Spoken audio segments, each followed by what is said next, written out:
Welcome to the Landmark Theater's Q&A podcast.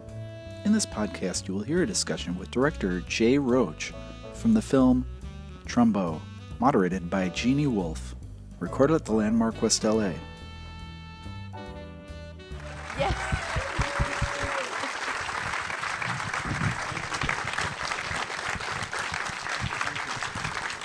We just saw that speech. Do you think there were heroes and villains? I think it's a lot more difficult to judge than you think. That's part of what we try to do with the film. Particularly, I'm moved by the Edward G. Robinson story, where it was easy for Trumbo and some of the Hollywood 10 in a certain way because they could use fronts and assumed names. But my directing teacher at USC was a guy named Eddie Dmytryk, who was the 10th of the Hollywood 10, and he put himself in a very unique and precarious situation. He didn't name names at the beginning. When he testified as part of the Hollywood 10, he went with the plan of the First Amendment, using the First Amendment to state that he didn't feel he needed to answer questions about his political affiliations.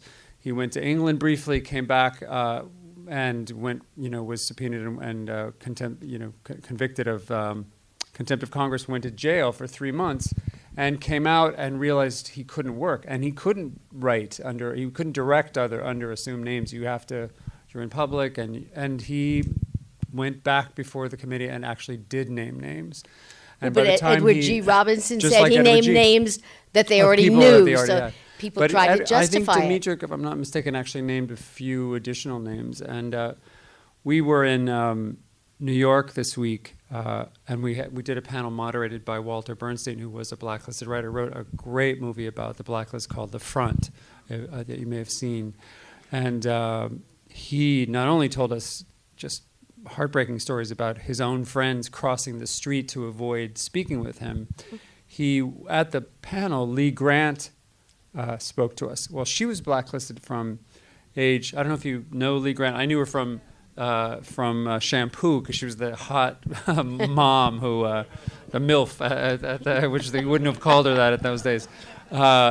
She was so great and so just, instantly, riveting persona. Well, in her prime years, age 24 to 36, she was unable to work because she went and gave a eulogy at a blacklisted writer's funeral and implied, which a lot of people believed, that he had died of heartbreak and stress. He died of a heart attack. His name is Bromford, I believe. I've forgotten the guy's name. He's actually an interesting actor. But she was blacklisted for speaking at his funeral. She wasn't ever involved in any of it. She just spoke and implied that the blacklist was that evil, that it triggered this man's death.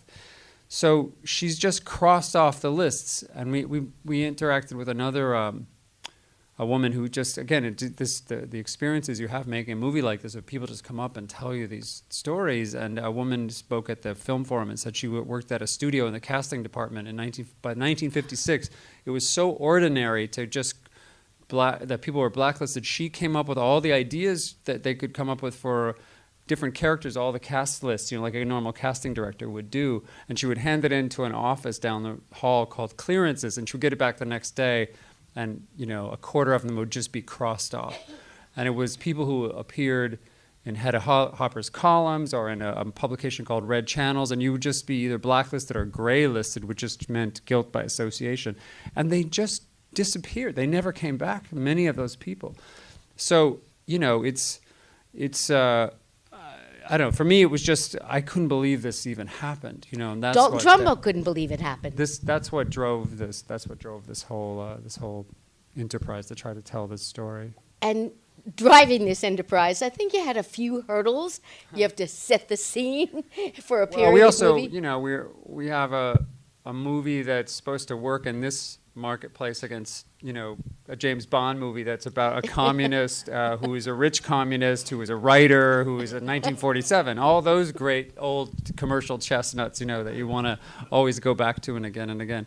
But I still believed that actors would be drawn to these great characters, and once we got Bryan And then he helped sort of attract Helen Mirren and John Goodman. I love the character John Goodman plays, Frank King, who's the accidental hero who takes on a union boss. And, you know, he does it for money. yeah, he's a very transparently ambitious, greedy man who ends up, you know, helping, you know, resurrect the careers of these great storytellers.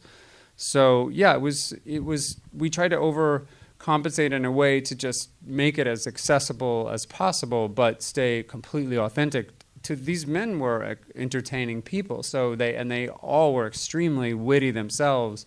So it seemed to give us license to cast people like Louis C.K., you know, as an even harder line, even further left guy. He was a great surprise. Bust Cranston, you know, Trumbo for his hypocrisy and his ambition and his awards chasing. I like that he's always chasing. I mean, he's an interesting guy, Trumbo. He's a really interesting guy. Let's go back to what you said. And once we had Bryan, yeah, getting Bryan Cranston, he was very interested in this. Yeah, and one of the things that I thought was interesting is because he had done Breaking Bad and Malcolm in the Middle, he was determined to do something very different. And he wanted to stay true to the kind of the persona of Trumbo.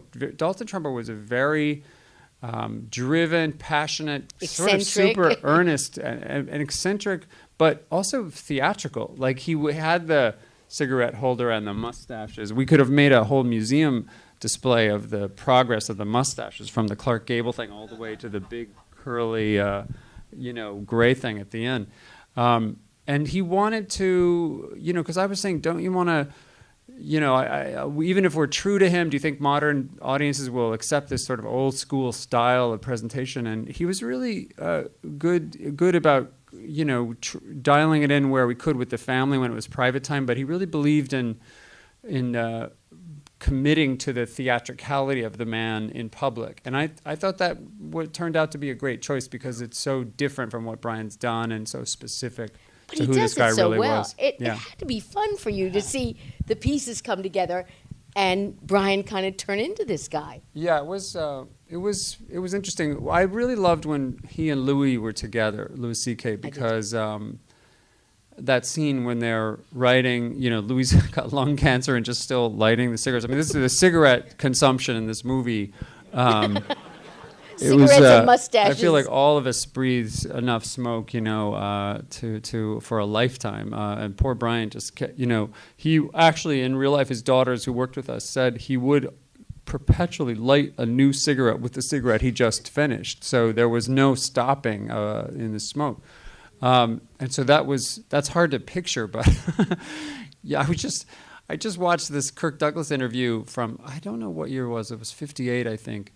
And Mike Wallace is hosting the interview, and he's sitting at his news desk in the lighting and on the set talking about how Philip Morris cigarettes made him a more interesting person, even when he traveled to Europe and the smoke and the picture. Yeah, so you just forget that cigarettes, people would be smoking right now, and just there'd be clouds of smoke if we were having this talk, you know, in theaters. So to portray that, you know, was sort of like, are we going back to, are we gonna oversell smoking again? But I hoped by having a guy die of lung cancer, and Trumbo was sick from lung cancer too, that there would be a little bit of a cautionary tale involved in it as well. But having Bryan and the surprise, Louis C.K., did allow you to get some laughs, but organic, not.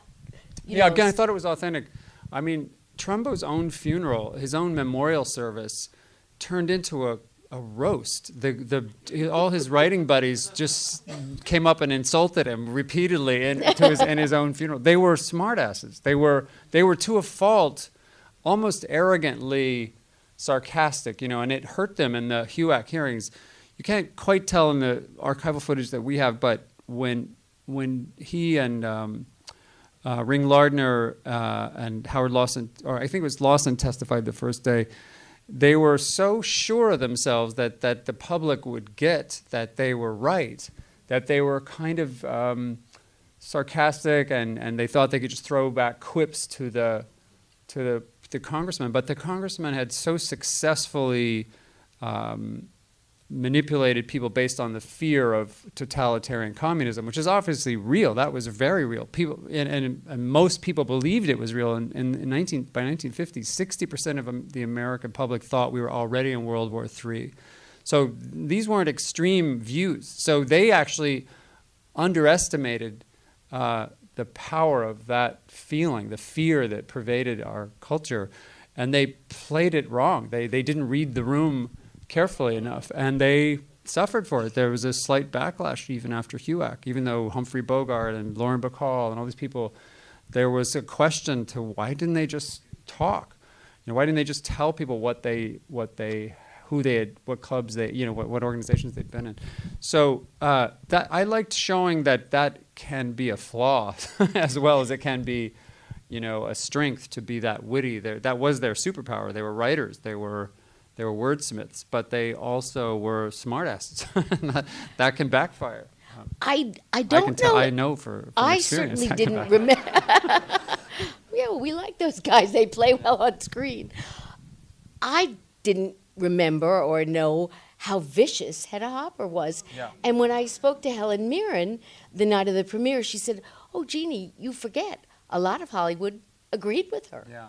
Well, she was very, very zealous. And we tried to connect to why. She believed and again, you're right, so much, she had 30-some odd million readers. She was tapped into, I would say, a majority point of view that the totalitarian threat, the threat of totalitarian communism, much like terrorism today, justified any amount of insistence on sort of loyalty oaths and recommitment to Americanism, and her threats. I mean, she succeeded in branding anybody who didn't agree with her and the other people in the MPA, the Motion Picture Alliance for the Preservation of American Ideals, that if you weren't tapped into their form of Americanism, you were actually un-American, as opposed to Trumbo, who thought dissent is American too. The Bill of Rights protects unpopular speech. So just because he had an unpopular political position, he had the belief, and unfortunately, like I said, he underestimated the tide against him. But he had the belief that, of course, you can have any political view you want. You can be a member of any. Communism wasn't illegal. We had just allied, and we had just allied with a communist superpower, up till 2 years before this all happened. So it was a very, very complex thing. I was just watching that shot at the end of the film. I always compare that shot where she's watching John Kennedy crossed American Legion picket lines, and that footage is all real. Those people dressed as Uncle Sam, carrying around all the signs about, Reds, Hollywood Reds, and et cetera. That was all real stuff, and that's in the premiere. But by the time Kennedy saw it a few months later, there were still pickets against Spartacus. He crosses the lines, says, it's a fine picture. I think it's going to be a big hit. Watching her whole set of personal mythologies kind of vaporize, like she's like the Wicked Witch with the water thrown on her, and I just thought, oh my God, that's such a breaking of the spell. And it was, how did Trumbo break the spell? By writing. He wrote a great movie. Turns out to be his most subversive movie, Spartacus. It's the only movie he wrote that advocated revolution, mm-hmm. And watching her, I just felt so sorry for her that she was, and again, she was caught up in a very populist thing, but that it's so tragic that being patriotic could mutate so far that direction that you would be willing to destroy people's lives and people's careers. And that's all that came of it. There was nothing else good that came out of what she tried to do. They didn't even, this is a fascinating fact to me, they never singled out any particular film that was subversive enough to ban or censor. They just went after these their point, people. Yeah. There was no, if they were right and these men were polluting the minds of the American public and converting them to the Communist Manifesto, wouldn't you want to stop the films that had been doing that? They never picked on one film, because if they did, that would prove that a studio head approved that film. They'd have to root out who was behind this film. Well, studio heads had to approve every single film. A marketing campaign had to go out for every single film. So the writers weren't just puppeteering the studio heads. And if they revealed that inconsistency, the whole thing would have crumbled even earlier.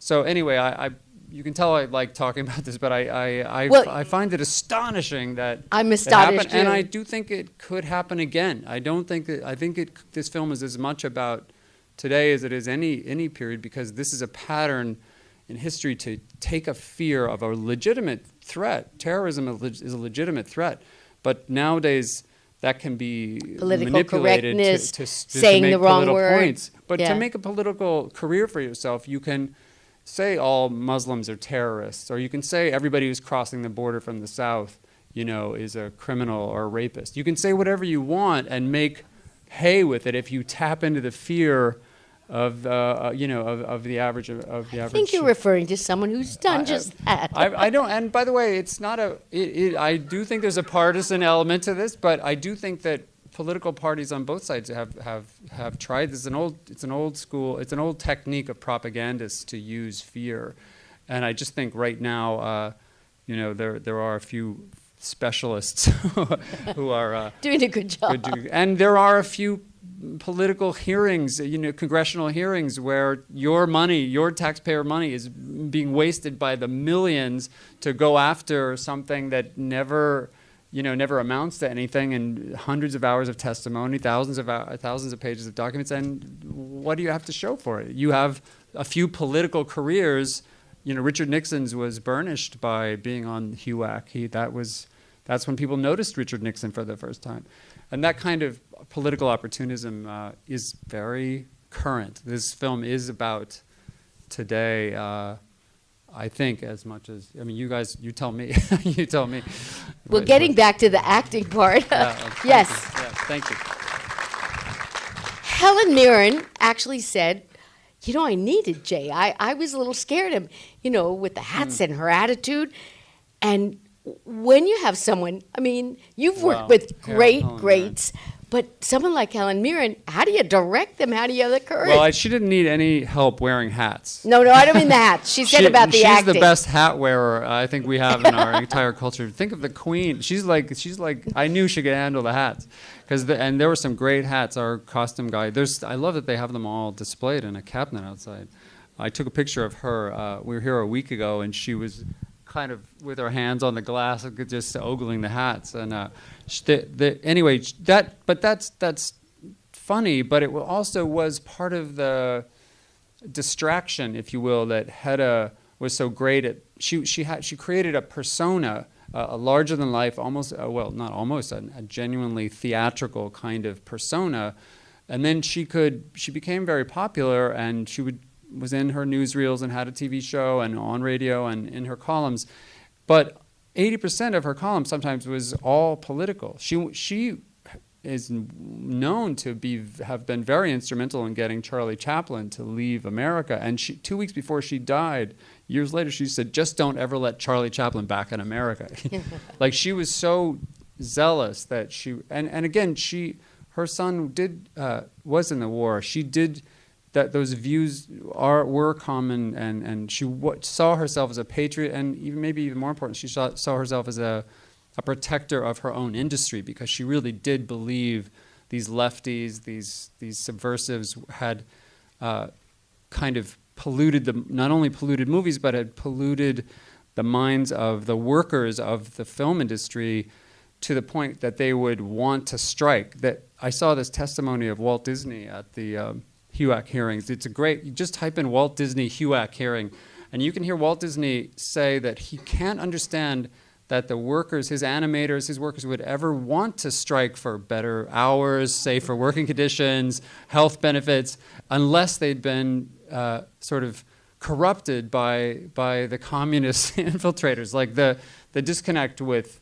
So the union thing became a huge, and it's complicated in the union thing because Trumbo, all those guys were strong union fighters, but then you have the unions turn against them, and people like Roy Brewer, who headed the IA, that John Goodman's character takes the baseball bat after. That was a union. The IA was on a different side of it, so it wasn't.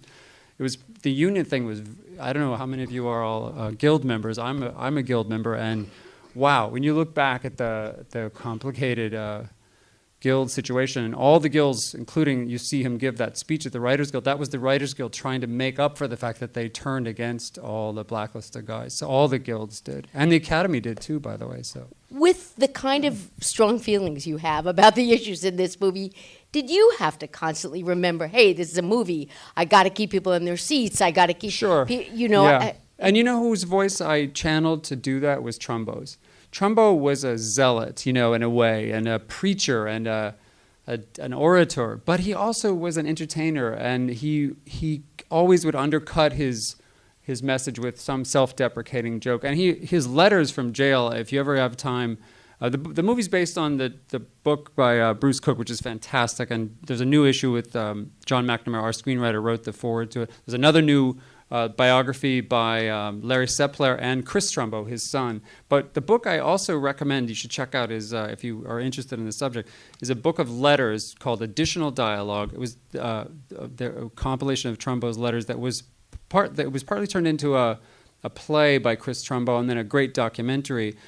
He was so compassionate and so much a humanist that he would write beautiful poetic letters to his family, his friends, but some vicious letters to his enemies, who had betrayed him during the whole blacklist thing. He called this one producer who wrote him and said, "I support you guys. I'm sending you $1,000, or I forget how much money it was, but I really still don't understand why you wouldn't just talk and explain so we would understand." And he wrote back that you don't understand, to cooperate even a little bit would have legitimized this. And anybody who doesn't understand that, he said, is a political hermaphrodite. I was like, who can spin insults, better than that? But, and he also, he sent his son these crazy letters about sex and the guilt of sex. I won't go into details because I see a couple kids here, but he signed one of the letters explaining the why he had grown up with the guilt of masturbation, and he sent this sex education book to his son to help him with that, and he signed it, "From the masturbator's masturbator, your father, Dalton Trumbo." I was like, oh, that's a man who's he's political, and but he's earthy, and he cares about things that he cares about, honesty, and he cares about, and he's funny. So that gave me I felt like license to be myself sort of zealous about the issues, but also want to tap into his voice to entertain a little bit. Yeah. And it cast Louis C.K. and John Goodman, who can get at the lunacy of this system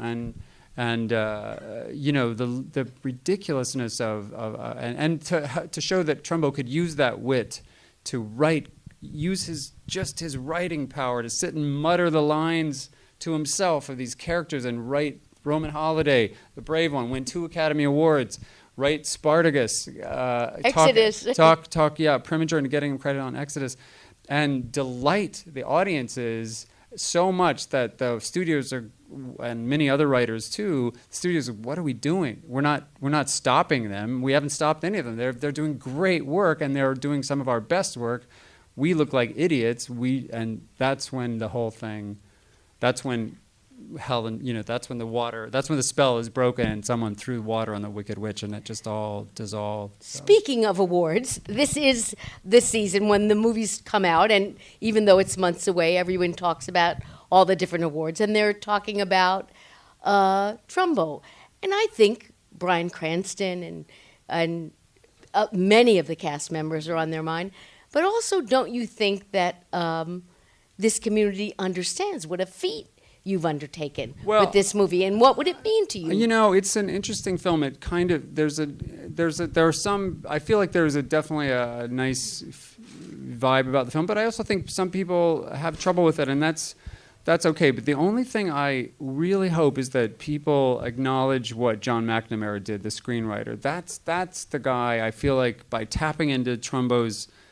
There aren't enough movies that give the screenwriter credit, and there aren't enough good movies about screenwriting. And for me, this film inspires. I would be inspired. I am inspired, but even if I had not known anything about it, to believe in the superpower of writing, and just and again, if you can see more of his films, read more of his letters or his screenplays, I promise you will absorb. I miss Trumbo. I feel like I've changed. He's affected me. He's changed my life.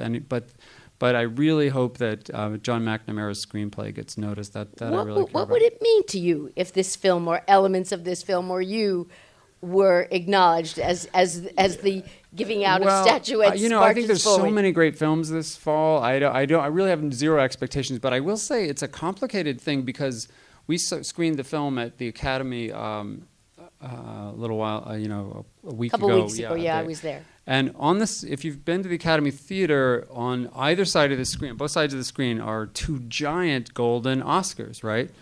So I'm watching this and I'm going, wow, this is it. This is the Academy's. This is where we're showing our film. And up comes the scene where Ian McClellan Hunter puts the Oscar down on the middle of the table, and it's as big in the shot as the two Oscars on site. So I'm seeing 3 Oscars in the room, and the two guys are talking about. He says, I don't want it. The other guy goes, I don't want it. He goes, well, you wrote it. Well, your name's on it. So they're arguing about not wanting this Oscar in the Academy Theater, and then Trumbo's great interview speech about how, how it's sort of like it's hard to take the award seriously when, it's covered with the blood of his friends, and it's just like so heartbreaking because obviously he won 2 Academy Awards that he could never claim. Well, Bryan said he was actually nervous about that scene playing at the Academy. I know, and we were too, but I will be quick to say Cheryl Boone Isaacs and Don Hudson, both, who helped run the Academy, saw the film, and we asked them for permission and they said absolutely, because the Academy has, since this whole thing happened, had exhibits acknowledging that the Academy at that time even made a rule that if you were a blacklisted writer, you could not be nominated for an award. You couldn't even be nominated, much less if you were writing a pseudonym. You couldn't obviously go and collect it. So the town has had a certain ongoing redemption thing, and I felt very, very grateful and impressed that they didn't at all try to stop us or run from that history. It's history. It's what happened, and as painful it is for all of us, there's a certain redemption or whatever you call it, sort of. The ghosts can be exorcised, if you will, by facing it, acknowledging it. So I must say I'm really, really grateful to them for being wise enough and cool enough to let us do that, and even to let us show the film and see that contrast. I thought it was fabulous, satirical, underneath the commentary on what Hollywood is. Everybody's greedy. Everybody's manipulating each other. I wish I could disagree with you. We're all part of it, and I've made studio movies since I first got to make my first film in 1996 when I got to do Austin Powers. Was my first studio film. The man who did Austin Powers did Trumbo. But we never had to worry about awards. The comedies aren't part of that process. But the whole industry is there is so much money and there's so much pressure to answer to the stockholders to justify the fees we make. There's no question, and I thought the hypocrisy of Trumbo, and I especially identified with Louis C.K. or was glad that we could have Louis C.K. bust him for it, and say you're not doing, don't pretend this is for some giant crusade, and it was, but it also was Trumbo's effort to pay for his big, his properties and his fancy cars and his beautiful clothes. But he did have an interesting and latent self-interest that enabled him to actually do something truly heroic. So that's where I feel like there isn't a black and white, there isn't a good, evil, there isn't a hero that's untainted by that ambition, that attachment to the accolades, attachment even to the awards. I think in a way the film shows how people are very attached to the idea of validation through awards, and I'm saying all that while we're in an awards campaign, So I'm not unaware of the insanity of this, of all, everything we do. So what's the alternative? I probably will keep doing this because I love storytelling, but I also love that I love the kind of energy of this crazy business, and I recognize that there's something sort of dark about it, but there's also something sort of glorious, and that's what I guess that's why I love Trumbo. He was all of those things. He was completely, driven by it, but also a humanist. Like actually fought to get set painters better hours, better money. He actually fought. He joined the Communist Party to fight fascism. He joined the Communist Party because it was one of the few organizations at the time that was interested even slightly in civil rights, Africa, in relation to African Americans. He was actually very motivated to take on humanist causes, and all his friends were caught up in them too. And the one organization that seemed to unify all the things he cared about. He wasn't a Stalinist at all. He said he joined during the war, but he was a sort of progressive socialist. He just was also, though most definitely, a card-carrying member of the Communist Party. See why he said he misses Trumbo? Yeah. So other questions? But I appreciate that question because I do think you're tagging something that was very much on my mind as we were making the film. Yeah. It's a huge story. Is there anything that comes to mind that you wish you could have put on the screen that, because of time and other things, you just couldn't put on the screen?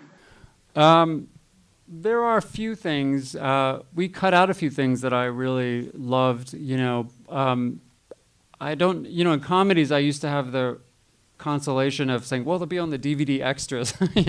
I don't know if we would. I mean, we worked so hard to cut it down. I will say that there was a long period of Trumbo's life I wish we had time to portray, which was when he and Hugo Butler and I think Ring Lardner might have gone down there with him too, all went to Mexico, and it was a multi-year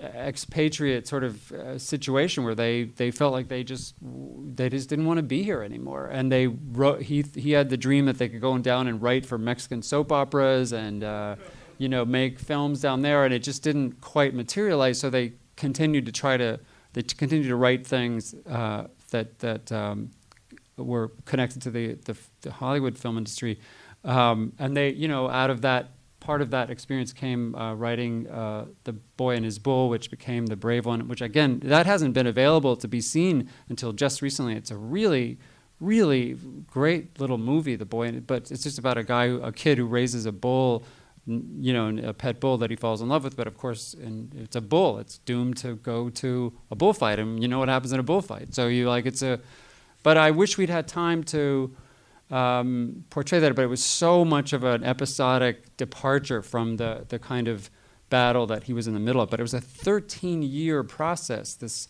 13 years he was blacklisted from 47 to 60. So imagine all the different things you could have told. We could have done a miniseries. We joked about in the spirit of the way the industry works, can we come up with a sequel, or a prequel or something? But or do Hedda's Revenge or something, I don't.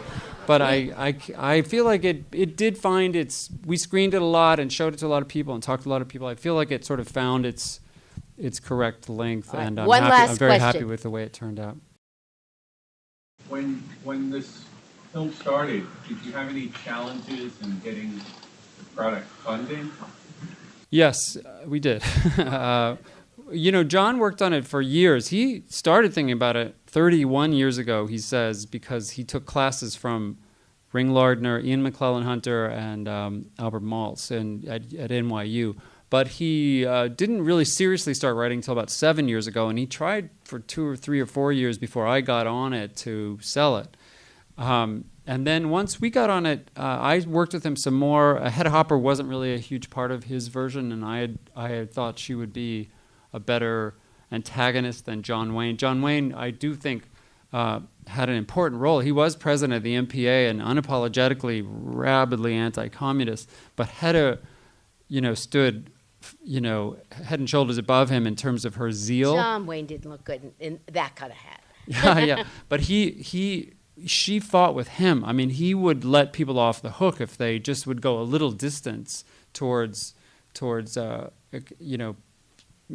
declaring their patriotism, and he would help them rehabilitate themselves, as he does with Edward G. Robinson in this story. Hedda was like once a communist, always a communist. I don't give a shit about these people. They're traitors. And so once we made that adjustment, then once Trumbo's character evolved a bit, Bryan Cranston came in, then we started getting more traction with financiers and this company Shivhans, who also kind of indirectly are connected to the actual distributor. Bleecker Street got behind us, and they just let us make it the way we wanted to. They were amazing. We felt lucky. It was my first independent film. I've done HBO films and studio films, and this is the first time I've done one. And sometimes with independent money, because it's personal money sometimes, people are even more intense about micromanaging what you're up to. In this case, that wasn't it. Well, So they we got let lucky. you make a fantastic film. Yeah. All right.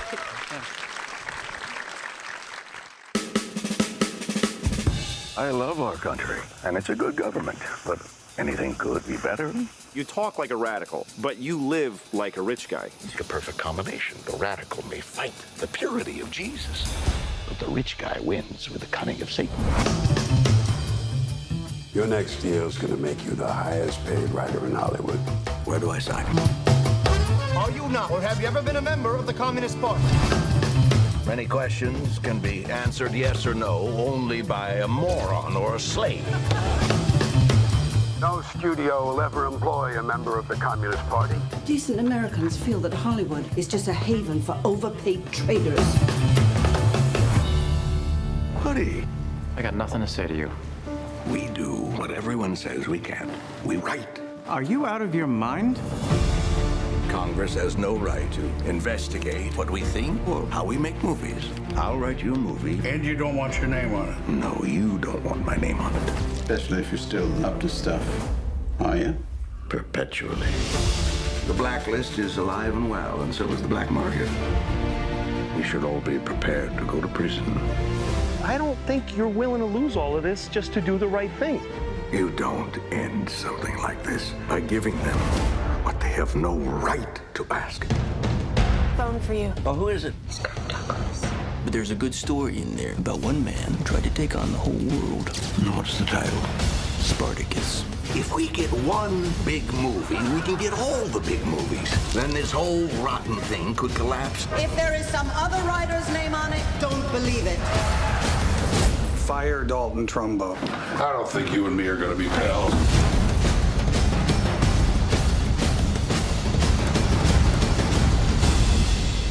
Do you have to say everything like it's going to be chiseled into a rock?